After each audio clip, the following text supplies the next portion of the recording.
bienvenue à vous dans cette nouvelle vidéo. Aujourd'hui, on va se plonger ensemble dans une actualité automobile qui risque de faire énormément parler, parce que cette semaine commence très fort. Le gouvernement est en train de reculer sur le malus automobile, non seulement sur la voiture neuve, mais aussi sur la voiture d'occasion. C'est suffisamment rare pour être souligné, et c'est exactement ce qu'on va analyser dans cette vidéo spéciale consacrée à l'évolution du malus. Il y a beaucoup d'annonces, beaucoup de changements, et surtout, beaucoup d'impacts potentiels pour les automobilistes comme pour tout le secteur. Avant de commencer, si vous êtes passionné d'auto et que vous aimez qu'on décrypte ce qui se passe vraiment derrière les décisions politiques, je vous invite à mettre un like dès maintenant pour soutenir la chaîne. C'est ce qui m'aide le plus à continuer de vous faire du contenu clair, franc et utile. Et évidemment, pensez à vous abonner, car les vidéos d'actu de cette semaine arrivent fort. Si vous voulez donner votre avis sur ce qui va suivre, n'hésitez pas non plus à laisser un commentaire. Dites-moi si vous pensez que ces reculs du gouvernement sont de vraies décisions ou juste un mouvement stratégique temporaire. On entre dans le vif du sujet. Le premier gros dossier concerne la marche arrière du gouvernement sur le malus CO2.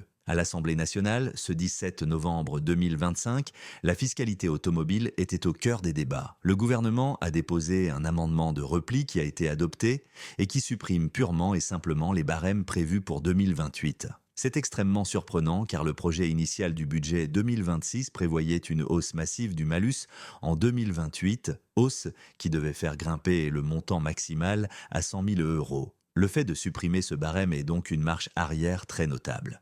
La ministre des Comptes publics, Amélie de Montchalin, a expliqué que cet amendement était avant tout une tentative de trouver un consensus. Il y avait beaucoup d'amendements émanant de différents partis politiques qui demandaient une révision de la trajectoire du malus pour les années à venir. L'idée était donc d'éviter une explosion complète du sujet à l'Assemblée. Cela dit, même si le nouveau barème 2028 a été supprimé, le gouvernement précise que le malus continuera d'exister. Et même s'il n'atteindra pas officiellement les 100 000 euros, il restera extrêmement élevé. En 2027, par exemple, on reste sur un malus maximal de 90 000 euros. Le barème prévu pour 2027 semble donc être conservé pour 2028, même si Amélie de Montchalin affirme que la suppression du barème 2028 vaut engagement à ne pas augmenter la fiscalité cette année-là. Vous le savez comme moi, dans l'histoire récente, les engagements gouvernementaux sont loin d'avoir toujours été tenus. Il faut donc rester prudent. Le malus au poids, lui, n'a pas été supprimé. 2 amendements ont toutefois été votés et constituent des avancées pour certains automobilistes. Le premier supprime le malus au poids pour les familles ayant 3 enfants ou plus. Au départ, seules ces familles profitaient d'un abattement de 200 kg, mais désormais il n'y aura plus du tout de malus masse pour elles. Le deuxième amendement exonère totalement tous les véhicules électriques et hydrogène sans condition d'éco-score. Concrètement, cela signifie que même une voiture électrique fabriquée en Chine ou utilisant des matériaux peu traçables sera intégralement exonérée de malus poids. En revanche, une série d'amendements importants ont été rejetés. Un amendement du RN qui proposait de tenir compte des émissions liées à la production et à l'importation d'un véhicule dans le calcul du malus a été refusé. Cela signifie qu'une voiture fabriquée en France sera traitée exactement comme une voiture fabriquée au Maroc ou en Chine du point de vue du calcul carbone. Ont aussi été refusés un durcissement du barème dès 2026, la reclassification des hybrides rechargeables comme thermiques, l'abaissement du déclenchement du malus poids à 1400 kg, ainsi qu'un barème spécifique pour les véhicules électriques en fonction du poids de leur batterie. Avant de poursuivre, si vous êtes encore là et que vous aimez ce genre d'analyse détaillée, pensez à vous abonner maintenant. Ça vous permettra de suivre les prochaines vidéos d'actu auto. Merci à vous.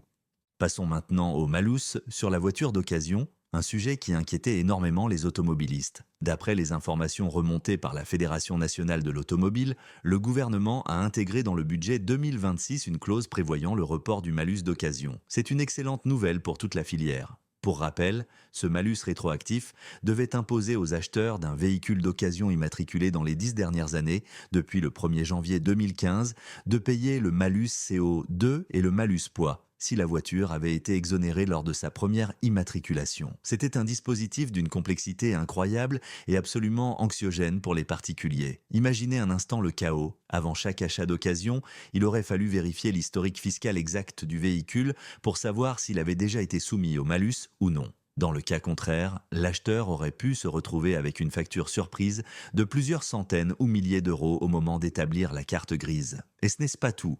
Pour un vendeur aussi, cela aurait été catastrophique. Imaginez une personne handicapée qui a bénéficié d'une exonération du malus à l'achat. Si elle revend sa voiture, L'acheteur aurait dû payer le malus au poids ou le malus CO2 que le premier propriétaire n'avait pas payé. Cela aurait transformé certains véhicules en véritables boulets impossibles à vendre. Le report annoncé représente donc un réel soulagement pour le marché de l'occasion, qui a au moins un an de répit. Le malus d'occasion, s'il revient un jour, n'arriverait qu'en 2027.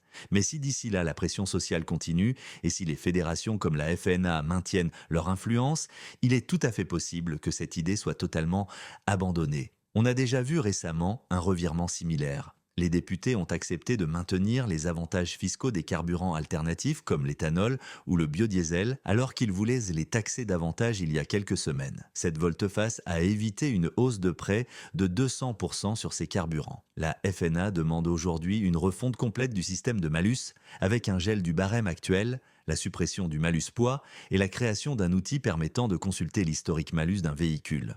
Une transparence indispensable si un jour, le malus occasion devait être réintroduit. Le quatrième grand volet concerne les loueurs de courte durée, c'est-à-dire Europcar, Avis, Sixt et toutes les agences de location que vous utilisez pour partir en vacances ou pour une voiture de remplacement. Ce secteur est en train de souffrir énormément et devient l'une des premières victimes du malus automobile. En 2024, tous les grands acteurs du marché ont enregistré des résultats négatifs.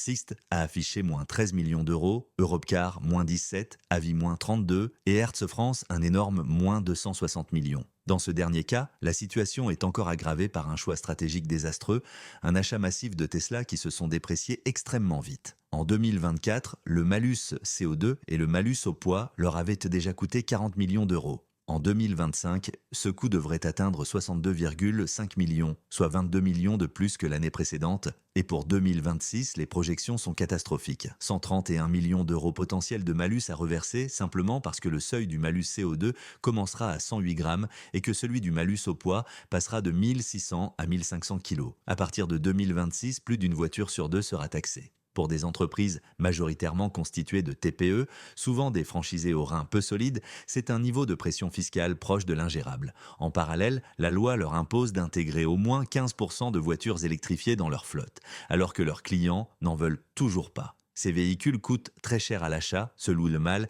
et ne sont pas rentables. Les loueurs ont tant bien que mal atteint 8,8% cette année, soit à peine la moitié de l'objectif. Ils ont déjà dit qu'ils ne pourront pas refaire ces efforts en 2026. Ils risquent donc des sanctions financières dès l'année prochaine. Une bonne nouvelle tout de même, l'Assemblée nationale a voté un abattement de 20% sur le malus CO2 pour les véhicules achetés par ces loueurs. Mais cet amendement, comme tous les autres, reste conditionné au vote final du budget 2026, dont la validation est très incertaine. Avant qu'on arrive à la conclusion, si vous appréciez cette vidéo, je vous invite à vous abonner maintenant. Cela vous permettra d'être averti dès les prochaines analyses. Merci à tous pour votre soutien. On avance enfin dans le bon sens concernant le malus automobile, mais rien n'est encore totalement sécurisé. Entre la suppression du barème 2028, le report du malus d'occasion, l'assouplissement pour les familles nombreuses et les véhicules électriques et l'abattement pour les loueurs, certains signaux sont encourageants. Mais tant que le budget 2026 n'est pas définitivement voté, tout peut encore changer. Et même si tout est à valider, les loueurs vont continuer de traverser une période très difficile. Le marché de l'occasion, quant à lui, respire temporairement. Et les automobilistes vont peut-être souffler une micro-bouffée d'air frais, même si on reste dans un contexte où la fiscalité automobile reste très lourde et très instable. Merci à vous d'avoir suivi cette vidéo jusqu'au bout. Si elle vous a plu, pensez à vous abonner, à liker, à commenter. Et si vous souhaitez soutenir la chaîne davantage, vous pouvez rejoindre les membres via le bouton dédié. On se retrouve dès demain pour une nouvelle vidéo d'actualité automobile. Prenez soin de vous et à très vite.